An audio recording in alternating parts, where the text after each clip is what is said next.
এইখানে আমার খনন লাগবে না। 2025 সালে রাজশাহীর বড়াল নদ বাঁচাতে চারঘাটে স্লুইস গেট অপসারণের ঘোষণা দিয়েছিলেন অন্তর্বর্তী সরকারের উপদেষ্টা রিজওয়ানা হাসান। পরে খুলে নেওয়া হয় 3টি কপাট। স্থানীয়দের অভিযোগ, সেই পদক্ষেপে কোনো লাভ হয়নি। এর আগে 2024 সালে অর্ধ কোটি টাকা ব্যয়ে বড়ালের উৎসমুখে খনন করা হলেও শুষ্ক মৌসুম আসতে না আসতেই নদীটি মৃতপ্রায়। যেসব স্থানে পানি আছে সেখানেই বাদ দিয়ে হচ্ছে মাছ চাষ। বড়ালের সঙ্গে যুক্ত হোজা ও মুসাখান নদীরও একই অবস্থা।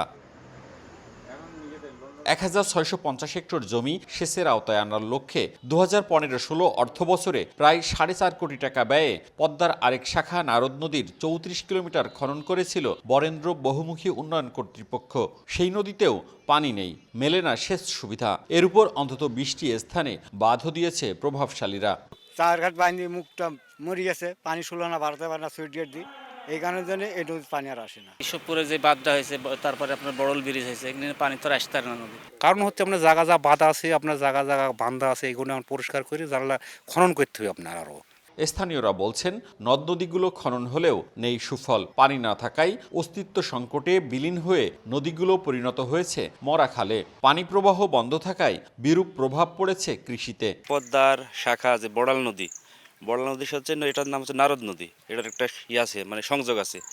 সেই সংযোগটা ওই সময় সেভাবে করে দেওয়া হয়নি।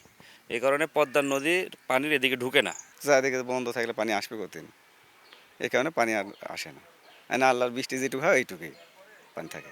পানি উন্নয়ন বোর্ড জানিয়েছে, নদীগুলোর নাব্য ফেরাতে 528 কোটি টাকা ব্যয়ের খনন প্রকল্প জমা দেওয়া হয়েছে মন্ত্রণালয়ে। এটা প্ল্যানিং কমিশনে গিয়েছিল, পরে প্ল্যানিং কমিশন থেকে এটা একটা রিভিউ দিয়ে পাঠানো হয় যে 5 বছর আগে স্টাডি হয়েছে, এই 5 বছরের মধ্যে কোনো পরিবর্তন ঘটেছে কিনা এটা মতামত সহ নতুন করে পাঠানোর আবার।